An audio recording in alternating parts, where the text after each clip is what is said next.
WLNS is here for you with 6 News at 5:30. Thanks for joining us. I'm Darylyn Horn. Hit that clock. We have a lot of news to cover in the first 6 minutes, and we start tonight with investigators who are trying to figure out what caused a West Michigan house to explode, killing a 77-year-old woman.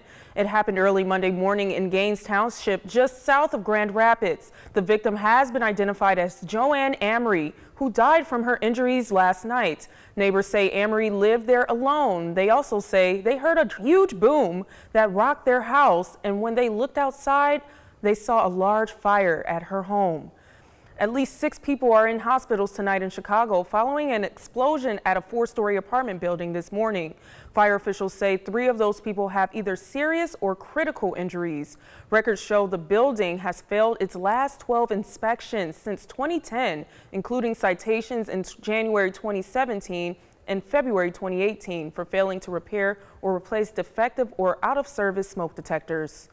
Police in northern Texas say they prevented a mass shooting from happening at a homecoming football game.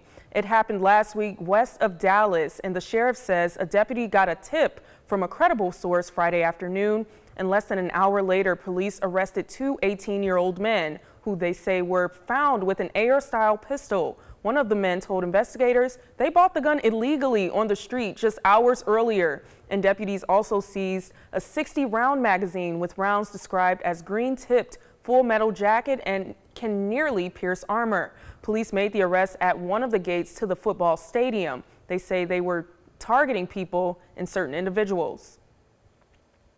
It would have been a nightmare of a mass shooting down there, possibly with multiple people seriously injured or obviously killed. And I got to say, I'm very, very proud of Tarrant County residents, very proud of law enforcement, multiple law enforcement units. They say all 3 face felony charges, including unlawful carrying of a weapon in a prohibited place, terroristic threat, and endangering a child because a 14-year-old boy was with them at the time of their arrest. Police say the boy was not involved, and authorities say between 1,500 and 3,000 people attended that game. A 3-year-old boy is not expected to leave a Chicago area hospital alive, and it's alleged he was tossed into Lake Michigan by a relative. Police say it happened Monday afternoon near Navy Pier. In Chicago, police say the woman initially told them she was only a witness, then claimed she was holding the boy's shirt and let him fall into the water. But officials say the woman was caught on surveillance video pushing him into the water and off of the pier. The boy is not expected to survive, and so far no charges have been announced. Hurricane Fiona is picking up strength tonight as it continues to move through the Caribbean. Today, the storm slammed into Turks and Caicos as a Category 3 storm. So far, Fiona is blamed for at least 2 deaths. Puerto Rico and the Dominican Republic are cleaning up after taking a direct hit yesterday. More than 30 inches of rain unleashed massive floods that swept away bridges, washed out roads, and swamped houses. About 80% of Puerto Rico is still without electricity, and crews are scrambling to repair the power grid that Hurricane Maria destroyed 5 years ago. We are really focused now on what is it that we need to do to bring this power back up. But as we go into the recovery and as we continue to recover from Maria, we want to make sure that we're rebuilding and supporting Puerto Rico and making sure we're rebuilding it in a way that it's more resilient. Now, the National Hurricane Center says Fiona is expected to strengthen to a Category 4 storm as it gets closer to Bermuda, but it is not expected to threaten the U.S. mainland. Tonight, a sheriff in Texas has said he's going to open an investigation into flights of Venezuelan migrants from his state to Martha's Vineyard. Bexar County Sheriff Javier Salazar called the move by Florida Governor Ron DeSantis illegal and insisted the migrants were lured under false pretenses and promised work in a hotel, then were taken to an airport and dropped in Massachusetts, all to make a political point. They had a right to not be preyed upon and played for a fool and transported halfway across the country just for the sake of a media event, of a video opportunity.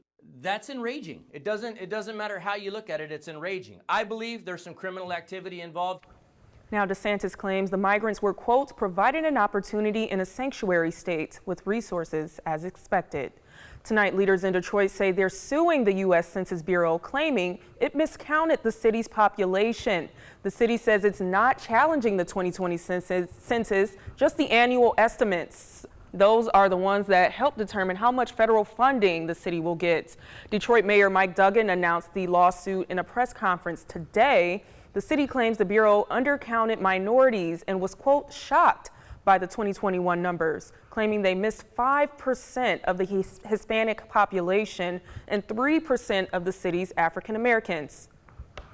Now, okay, how many ants do you think are on the planet? Well, researchers decided to figure it out. Now, they didn't count them all, but they worked out an estimate, and the number, 20 quadrillion. Now, scientists say at the University of Hong Kong, they added that the combined weight of those ants is more than all of the wild birds and mammals on the planet. Scientists say the findings published in the National Academy of Sciences are conservative.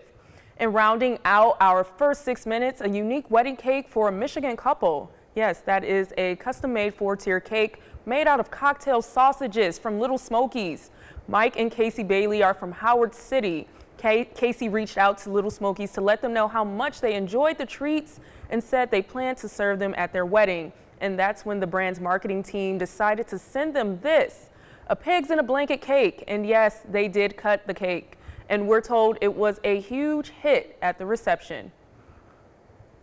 And later tonight, Pizza Robot. It's not just a good band name, it's a delivery vehicle for your next slice. We'll explain in Tech Tuesday, so stay tuned. 6 News at 5:30. We'll be right back.